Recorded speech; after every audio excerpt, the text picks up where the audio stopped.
бардыңар намаз окугандын катарына кирген болсоңор, намаз окуп атасыңар дейли. Мына ушул жерге келген адамдын 100% намаз окуп атасың, аялыңды сабап атасың. Сен намазың тура элек экен. Намаз окуп атасың, күйөөңө тилиң менен колуң менен акарат берип атасың. Сен намазың тура элек экен. Намаз окуп атасың, тууганың менен кол үзүшүп, тууганың менен урушуп жүрөсүң. Сен намазың тура элек экен. Карасаң? Намаз окуп атасың, кошунаң менен киришпей чыгышпай калыпсың. Сен намазың туура эмес экен. Намаз окуп атасың, ата-энеңе акарат келтирип атасың. Сен намазың тура элек экен. Кара кандай нерсе. Намаз окуш бул башка. Ал намазды окугандан кийин келип чыккан жыйынтык, тыянак. Бул өзү башка. Демек, сен намаз окуп. Бирок азыркы ушу эң негизги нерсе. Же болсо мынакей. Кружкаң бар, ичи пустой. Мунун ичине чай, сок, да бир нерсе куюш керек. Эми ушул баягы пустойду толтуруп коеюн деген аракет менен иштеп атам мен. Намаз окуп атасың, жашооңдо болуп аткан нерселерге мындай тегерек четиңе көңүл бурбай, өзүңдүн Кудай берген байлыгыңды мен таптым деп жүрөсүң, сен намазың тура элек экен. Намаз окуп жүрөсүң, байсың, садака бербей атасың, бийлик ээсисиң, бийлиңе маң чыркап жүрөсүң, мансабыңа маң чыркап жүрөсүң, намаз окуп жүрөсүң бирок. Умрага барып келип атасың, ажга барып келип атасың. Бирок дагы деле болсо, сен адамдар менен болгон мамилең начар болсо, анда сен намазың, ажылыгың бул турбаптыр. Мөмөлүү бакка, мындай бак тиккенден кийин, ал өсүп туруп мөмө болот. Мөмөлөгөн сайын ал канчалык мындай ыл ийилип баштайт. Ал ушундай өзүнүн немеси бар, сорту бар анын керек болсо. Кеп адамдар алмондорду терек тигип алгандай да. Отундан башка эчтеке жарабайт ал. Ошол себептен ушул жерде айтып аткан сөздүн бардыгы тең адеп, ахлак, жакшы мүнөз, бир мамиле жөнүндө. Ал устаздар түшүндүрөт экен, эгерде Имам Бухаридин китебинде 7000ден ашкан хадис боло турган болсо дейт, ошонун 500'ü акыйда жөнүндө экен, анын 1000'i, мисалы алсам 1000'i, 1,5 миң, 2 миңи деп коелу, фыкых маселеси экен дагы, анын калып калган 5,5 миңи бул адеп, ахлак жөнүндө экен көрсө. Динибиздин 70% адеп, ахлак жөнүндө, кулк, мүнөз жөнүндө, мамиле жөнүндө. Субханалла. Бул дүйнөдө адамдар бактылуу болушту каалайт. Дайым эле бактылуу болушту каалайбыз да. Ким каалабайт бактылуу болушту? Бүт баарыбыз бактылуу болушту каалайбыз. Мен да каалайм бактылуу болушту. Эми кээ мисалы критерий эркектин бактылуулугу, аялдын бактылуулугу, баланын бактылуулугу, туурабы? Бул бөлүнө, ата-эненин бактылуулугу. Анан келе турган болсо, эркектин бактылуулугу карасаң, чын-чынына келгендечи, эгер аялың жакшы чыккан болсочу, сени түшүнгөн болсо, ооруңду оордой жеңил көтөрө турган болсо, керек болсо сени характериң көтөрүп, сенден келген байланы көтөрө турган болсочу, сен уже бактылуусуң уже болду. Анткени сен жүрөгүң тынч да турабы? Сен кандай итбай, чотбай болуп келсең дагычы, ошол аялың көтөрөт да турабы? Сен уже мына жүрөгүң тынч. А эгерде сен аял алсаң, аялың үйүң көздөй, төркүнүң көздөй, 2 күндүн бирине качып турса, сени кайненең улам эле чакырып эле, жанакындай эле ызычуу эле, үй бүлө кийлигишип эле, сен жашооңду бузуп аткан болсо эмне болосуң? Кыжалат да турабы? Шарият ушунун бардыгын тең ордуна коюп койгон. Ушул нерсе бар. Бактылык деп келгенде, кээ бирде адамдын акыл парасаты да кырылат. Ошо эркектин да акыл парасаты, аялдын да акыл парасаты кырылат. Чын-чынына келгенде, ошол үйүнө кетип баратканда аял ойлонуш керек экен да, мен үйүмө кетип баратам. Эмне кетип баратам? Кыргызда болсо, чыккан кыз чийден чыкар деген турабы? Мен дайым айтам ушуну. Качан кызыңарды бердиңер, бүттү эле безине. Үйүңөргө чакырбай эле койгула. Бүттү, анын жашоосу бөлөк. Бу төшөгү бөлөктүн төркүнү бөлөк. Бүттү, төшөгүн бергенсиң уже. Анын атасы да энеси да күйөөсү болгон себебинен, ошол келеси болсо да ошол күйөөсү сыйла деп бактылуу болсун дешиң керек. Бактылуулукту субханалла кээ бирде бузгандар бар. Аялдын бактылуулугу бар. Күйөөсү жакшы чыккан болсо, аны мамиле кылып турган болсо, гүл берип турсун мейли, Кез-кезде подарка кылып турсун, кээ бирде баягы анчамда строптивый бир нерсе кыла турган болсо көтөрүп койсун. Туурабы? Көтөрүп койсун. Сага бала төлөп берип атат, сен ата-энеңди каралашып атат, сен бир туугандарың менен мамиледе болуп атат. Жанагындай мен дайым айта берем, бирок мен күнөөлүк ам ушу сөздүчү. Абысын көп, аш көп дейт, абысын көп, аш көп. Карасаң нерсе? Ушу сөздүн баары эле бактылыктын сөздөрү. Чын. Ата-эненин бактылыгы качан ушундай бир сен карып калган мезгилде сен сөзүңдү угуп, сенин ушундай бир эки мындай мамилесине бир нерсе катуу урушуп койсо ошол нерсени көтөргөнү, сени канча уйма болуп турсаң дагы мындай билесиздерби мындай мен бир эме калам. Бирөөнүн бир баласы кичине мындай жаман чыгып калган. Өзү бай эле да. Баягы сыраяктын сыры кетсе да сыны кетпейт дейт кыргызда. Анан бирок ошол кишинин сөзү такыр эме болчу эмес. Бир нерсе болсо эле мына сүйлөп 4-5 аксак сүйлөп баягы сүйлөйүн десе элечи, мындай карасаңыз эле баягы бар да бир кемчилиги. Өмүр бою бакшы иштеди. Мал топтоду, жан топтоду, үй, пүй, бардык нерсени барып койду. Бирок баласы начар чыгып калса сөзү кыска, тили кыска. Сүйлөй албайт. Азыркы заманда тескери болуп калган. Баласы намаз окуйт, баласы имамчылыкта окуп атат, аалым болуп калган, бирок атасы эмес, энеси ичкич. Молдонун сөзү айылга келип, "О молдоке сен илим алдың" деп туруп келип, молдо окуп коет. Элдин арасында, эл журт, ичпегиле" дейин десе, мында бир келесе бир аксакалдар бар да, дагы деле болсо, тилине алды келбегенчи. Атаң менен апаңды тыйбайсың биринчи" дейт да. Болду ал бала бактысыз. Эми айтайын дегеним жанакы аксакал. Анан сөзү тили кыска. Анан Алла кудурет ушундай зат экен да. Ал бат эле, Аллата ушу эсеп чотко бат да. Аллата бат эле башыңа алып келип салат любой нерсеничи. Кайсы нерсе күлсөңчү, ошол башыңа келмей. Ибн Мажда бир хадис келет, устаз айтып берди эле. Эмнеге күлсөң, ошол бат эле башыңа келип калат. Кыргызда күлгөнгө күлө жетем дейт. Бул бат эле. Өзүң түшүнбөй каласың.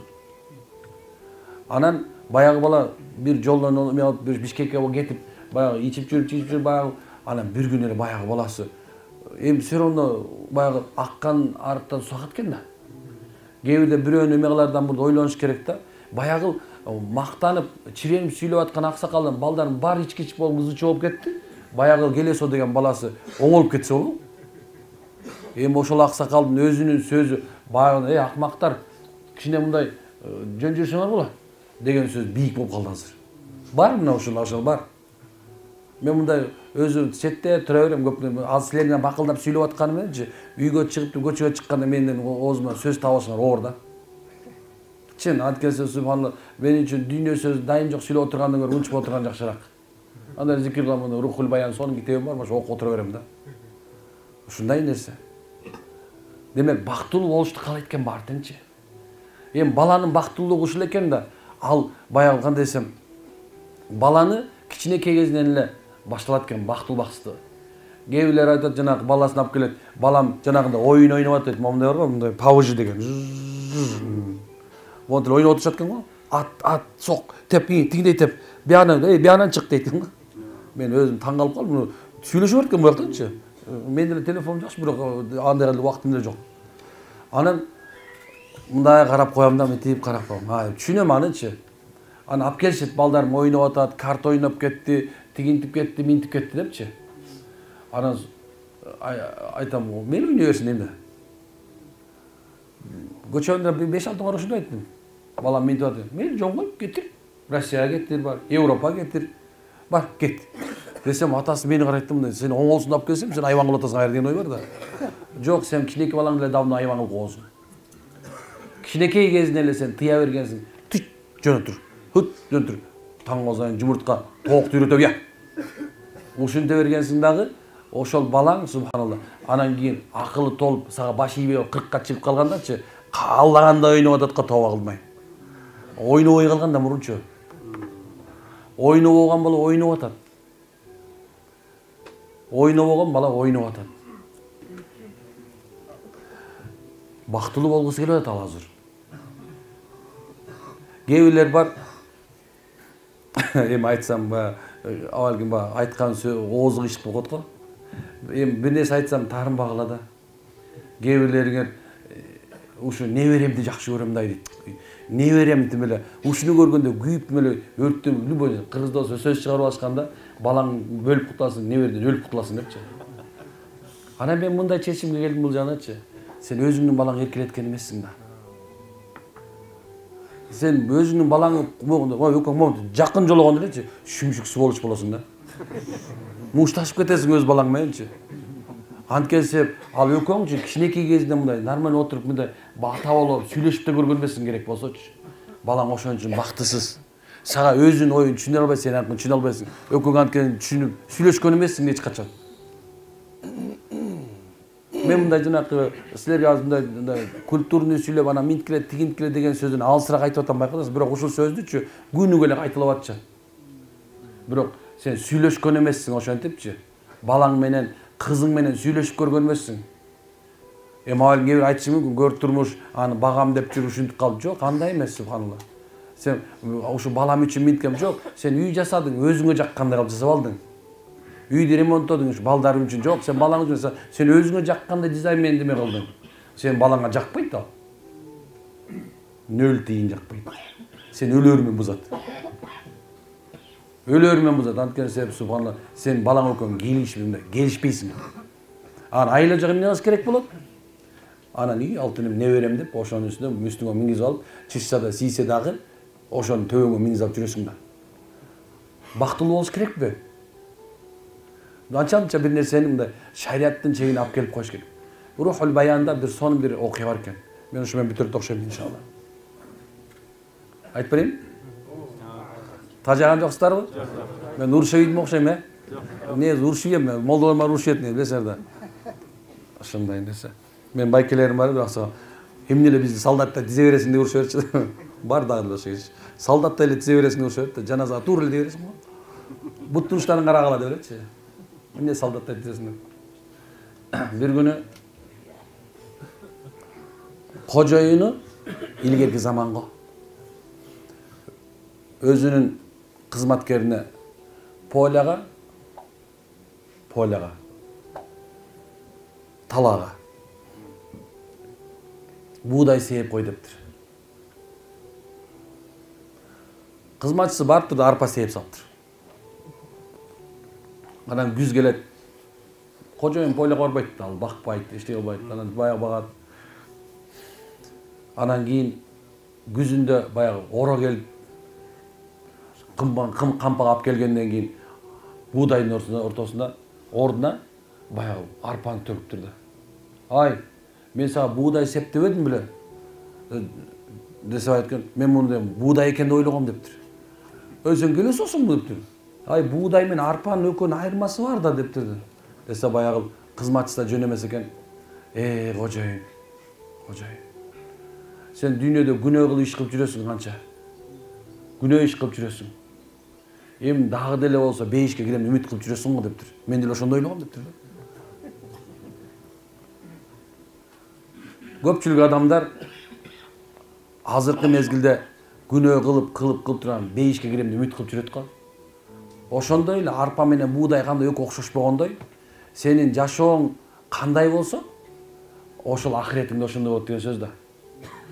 Бул дүнү эле көрүп атпайсың, башында балаңа туура эмес мамиле кылган себебинен, ошо балаң менен мамиле кылбаган себебинен, анан карганга чейин эле көрүп атпайсың ошол арпа сээп алган нерсе, буудай деп арпа сээп алганыңдычы.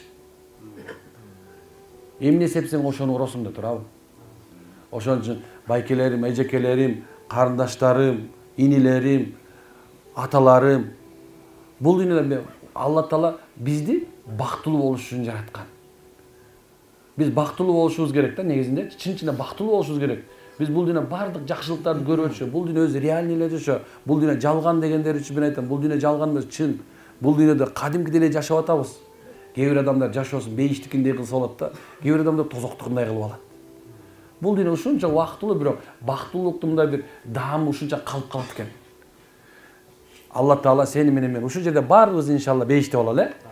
Бардыгыбыз Алла Таала бейишине киргизсин. Ушул жерде барды аял эркектер иншалла ушу Кудай Тааланын рахматын бересин. Бейиште бир комната бар экен. Ал комната хрустальдан болот. Анын узактыгы көзүң жеткенче эле экен. Оң солу чарчысы канча квадратный метр экен билбейм. Бирок бекер экен. Анын үстүндө, анын ичинде ушундай бир сариратун дейт, ушундай бир дивандар, ушундай бир нерсе бар экен. Инсан ага отурганда, ошол диван үстүндө отурган кандай экенин сезеткен да. Отуруп эс алуу кандай экенин сезеткен. Анын ичинде ушундай бир мөмөлөрдүн 70 түрүн алып келет экен дагы экен. Жегин, ичкин. Бүгүн сен жей турган, иче турган күнүң. Бул дүйнөдө ушундай экен да. Алла Таала жегиле, ичкиле, бирок чек коюп койбойт. Ысырап кылбагыла деп койду. Айтат экен, жегиле, ичкиле, бүгүн силер үчүн чек жок деп. Анын алдына алып келип, аны ал адам келип туруп ушундай бир мөмөсү алтын менен алмаздан болот экен. Ал жердин бананы бул дүйнөнүкүндөй болбойт экен, биягы Сахаранын тигинде. Ал алмаз менен, жакут менен боролот. Сырты алмаз, ичи жакуттан болот экен. Адамдар аны жегенде бир саамга рахат алгандагысычы 70 жылга чымсат экен. Бир саам. Адамдар бүткүл денеси менен сезет экен. Дене ушул жеген нерсеси тырмактын учуда балкыйт экен, рахат алат. Машалла, ушунча даражада балкыйт, адам акылы мындай азыркы эмесинде ошол берип турган айнып кетмек экенбиз да. Барга наркоман же наркотик жеп алып туруп айнып кетип аткандар. Барга жанагындай килей жыттагандар кайф болуп жыгылып катпайбы. Барга арак ичкендер ичип алып туруп, бирок эң жаман нерсесичи наркоманда жана килей жыттаганда ар жагынан таксаман болот, мындай кыйналат да. Арак ичкен болсо баш ооруйт. Бирок бейиштен да болбойт. Адамдар рахат алат дагы, андан кийин оорубайт экен да. Бүткүл ушундай эми ал жердин комнатанын авасы ушунчалык экен, инсан таноосу менен эмес, ушундай өткөндө ушу көзүндөн чанагынан чыгып кеткенчелик болот экен тазалыгынан.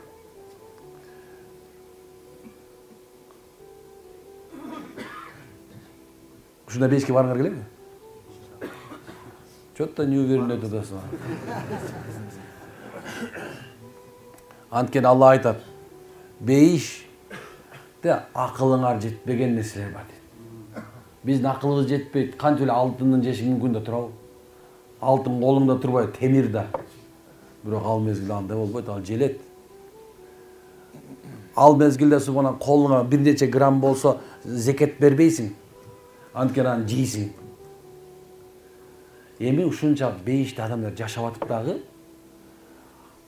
анан мынтип капалып отуруп калышат экен да. Капа болот экен, тооба кылдым ушунча бейиштин ичинде. Бейиште капа болот адамдар. Капа болуп турган Алла да сезет, билет да. Алла билүүчү да турабы? Алла ушундай зат, сен ичиң менен мен ичимде азыр эмне болуп атканын баардыгын билет. Сен эмне калып атасың, эмне кылгың келип атат, кандай нерсе бар, бүт нерсени Алла билет. Жашыруындагы өз алдынча ойлонсоң деле кандай болсо Аллах Таала көрүп билип турат. Алла самиъ ва басир. Алла Таала алламул гуюб. Алла Таала сен жашырып турган нерсеңдин баарын билет. Алла Таала сени менен мага эмне керегин билет. Ошон себебинен бир ар кандай кылып берет Алла Таала. Бирөөнө көбүрөөк берет, бирөөнө азыраак берет. Бирөө көп берип койсо көп кетиши мүмкүн. Бирөө азыраак берип койсо субханалла чогуу кетиши мүмкүн. Ошонун ар бирин ченеп койгон. Жеп аткан тамагыңдагы ашказанга киргендечи Алла каалаган сага жетерлик даражада гана берилет. Ойлобо сен, ох мен көп жеп алдым. Жок, Алла жетирди сени. Ох көп ичип алдым. Жок, Алла ичирди сени. Ох бүгүнкү акча жок, Алла берди сага ошол акчаны. Ох мен бүгүн чыта мындай эме эткем, красавчик болуп турмун, нормально. Жок, сен Алла красавчик кылды. Ушундай нерсе. Ушинтип анан кайгырат экен адам. Таттан көрү. Аны Алла Таала билип туруп, эмне болсу дейт. Я Алла. Таарынбайсың бизге дейт экен да. Алла Таала жок таарынбайм. Я Алла, чиле таарынбайсың. Эме таарынбайм. Таарына турган жерде эмессиңер дейт. Силер жалган деп намаз окугансыңар, ордо туткансыңар, ажылык кылгансыңар, шүйүп темселеңдеп көчөдө дабатта жүргөнсүңөр. Бул деген силердин акыңар. силердин ата-эне сыйлагансыңар, силер аял сыйлагансыңар, силер күйөө сыйлагансыңар, жаман шүмшүк болсо дагы. Силер бала баккансыңар, жаштар бергенсиңер, эл үчүн, жер үчүн кызмат кылгансыңар. Мына бүгүн силер, мына силердин кызматыңардын акысы. Бүгүн мен силерден нааразы болбойм. Анткени бейишке киргенден кийин чыгыш болбойт экен да. Бейишке кирдиң, чыкпайсың бүттү. Тозокко кирдиң, чыгышың мүмкүн. Алла чыгарышың качанга чейин, өлүм менен өлүмдү муздаганга чейин ошо жерде субханалла отурасың. Бирок Алла каалап койсо райым менен чыгар экен. Анан Алла, жалган дүйнөдө ушундай бир аялым бар эле. Ушундай бир досум бар эле. Жалган дүйнөдө ушундай кошунам бар эле. Замандашым бар эле. Биздин чоң кемин ушундай эле ортосуна суу агып, биягында 4 айыл, биягында 4 айыл бар эле. Биякча тескей жагы ушундай бир жапжашыл болуп турат эле. Күнгөй жагы карагай эле. Эртең менен күн чыгат эле, күн чыкканда кечирээк чыгат эле. Бир күндө 4 аба ырайы болот эле. 4 мезгил болот эле. Эртең менен жаз, түштө жай, түштөн кийин күз, кышында кыштай болот эле. Салкын болот эле ушундай. Ушундай сонун жерибиз бар эле. Ал жерде бияка бадага уяйдап чыгат элек, отуруп алып анан кийин элдер менен туруп президентти жамандайт элек.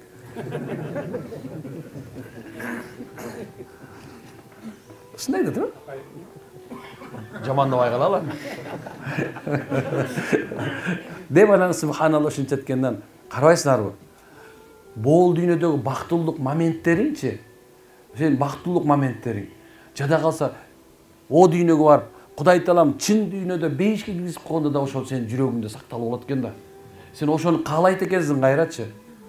Ошон үчүн кыска жашоодочу бактылуу боло турган болсоң, Кудай Таалам бейиште да ошол нерсени кайра кайтарып берет экен иншалла. Ошон үчүн азыр эле мына бул дүйнөдө ушул мезгилде кичине бир аз болсо да бактылуу жашап алганга аракет кылышыбыз керек. Келгиле иншалла. Зачем урушасың? Чубак ажекен сонун сөзүң баягы коюп койсом, элдин баары ыйлап момунтуп коюп коюшту. Жаманга тийбей эмне кыласың? Кечирип кой да жыргап жашай бер деп турган. Мен ушуну аябай колдойм да. Бүгүн уруштуң, эртең кечирип кой, болду. Эмне кыласың ажырашып анан? Бууданыңды жаман деп тулпарды кайдан табасың дейт. Туурабы? Бууданыңды жаман деп тулпарды кайдан табасың дейт. Ошондой нерсе да. Ошон үчүн сага Кудай Таала кайсы нерсе берген болсо, сага кандай аял берген болсочу, ошол аял сага лайыктуу деп берилген уже. Кайсы күйөө берилген болсочу, ошол лайыктуу деп берилген. Ошон этегиң кармай аузу тишиң менен тиштеп жашай бер, болду. Всё.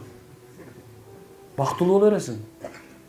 Сага Кудай Таала кыз берди, кыз болгондо ыраазы болуп жүрөп, сен ушул бактылуулугуңду ачты.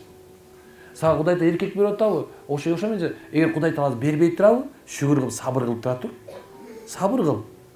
Анан Кудай Таала берген болсочу, аттың дүнүйө. Кээбирде ойлойт экенсиң, адамдарчы мына гүл берип эле, анан машина киргенден кийин анан мен сени сүйөм, асманда кайдалып берем, анан тигинтип берем, анан тигиндей кылып берем. Көчө айтканда калп лапшакен алчы. Көрсө адамдын адамгерчилик, бирөөнө болгон бактылык кээбирде мындай кубалашып жүрдө болот экен көрсөчү. Чын айтам ай. Алким мен айтып аткан сөздөр силерге туура эмес. Мен шарият айтып атам. Шариятта негизи ушундай болуш керек. Кечиримдүү болуш керек, жоомат. Мындай кандай түшүндүрө алсам. Алким мен сөзүмдөн мындай сөз түшүнүмдөй кенен болбогонсо, бай болбогонсо түшүндүрө албай калышым мүмкүн. Бирок алтындар, байкелер, эжекелер кайсы нерсе болуп аткан болсочу, ошол нерсени бакымда ганимат деп коет го. Ушул нерсенин бир кадырын билип жашаганга аракет кыла береличи. Кадырын билген мына эртең кетесем, азыр кадырын билгиле субханалла. Азыр биз мында силер демсиз, эртең биз өтүп кеткен башка молдо болот субханалла. Туурабы? Ошондо ар бир нерсени бүгүн мына мен тамашалап айтам, мына сыртка чык дагычы, 3 в 1 болсо дагычы, самопол кофе болсо да ошончо кайф менен. Анча-мынча мында бышпаган манты болсо да жеп коюп кайф ала бериш керек деп ойлойм да менчи. Бактылуулук ошол да. Чын айтам мен. Аялың жаман тамак жасап берип койсо, бүгүн күйөөң сасып калган болсо дагы, тигинин жаман күйөөсү мындай интеллигентный болуп алып, келиңиз отуруңуз, деп коюп, бирок деген өзүнүн аялы бияны башка мен аял менен зына кылып жүргөн эркекти ой мына момундай эркек болуш керек деп айтпай эле койгулачы аялдар ай. А балким не отёсанный, анча-мынча субханалла жанагындай бир анча-мынча сасып турган эркекчи кээ бирде ошол жакшыраак. Мындай бир шим костюм кийип, биягынан бул аялды алдап, тиягынан тиги аялды алдап отурганга карагандачы. Карап отурсаң ар бир нерсени эркектен да жакшы тапса болот, аялдан да жакшы нерсени тапса болот экен да. Жаман досуң бар да, субханалла, акчасы жок, эчтекеси да жок да, бирок сен ооруп калганда сен жаныңда отурат да. Ушунда бир бай досуң бар, ал убактысы жок сен жаныңа келгенгечи, медсестра 1000 сом берип карап койгула деп айтып калганга караганда, жакшыраакпы жаныңда отурганың? Эмне дейсиңер ана? Ошон үчүн келе, машалла. Жаштыкта бактылуу өткөзгөнгө аракет кылыш керек. А бактылуу десе ойлогол, анан кийин барып эле мындай бир кальян чегип эле жыргам секирип калган бактылуу. Жок, ал акмактык ал. Временный акмакчылык да. Эртең келет, субханалла. Баягы мультик бар эле го илгери. Кыргызда эл жомогу деле да. Баягы кумурска иштеген турбайбы? Иштеп атса ийнелик турат дейт. Деп коюп, ушуну теле бересиң. Анан кыш келгенде эмне болот билесиңер, Кээ бирлер субхана бул дүйнөнүчү мейли кумурскада иштеп кой, бир күн болот иншалла ошонун үзүрү келет. Ийнеликте жыргай бере турган болсоңчу, кыш келет, унутпа.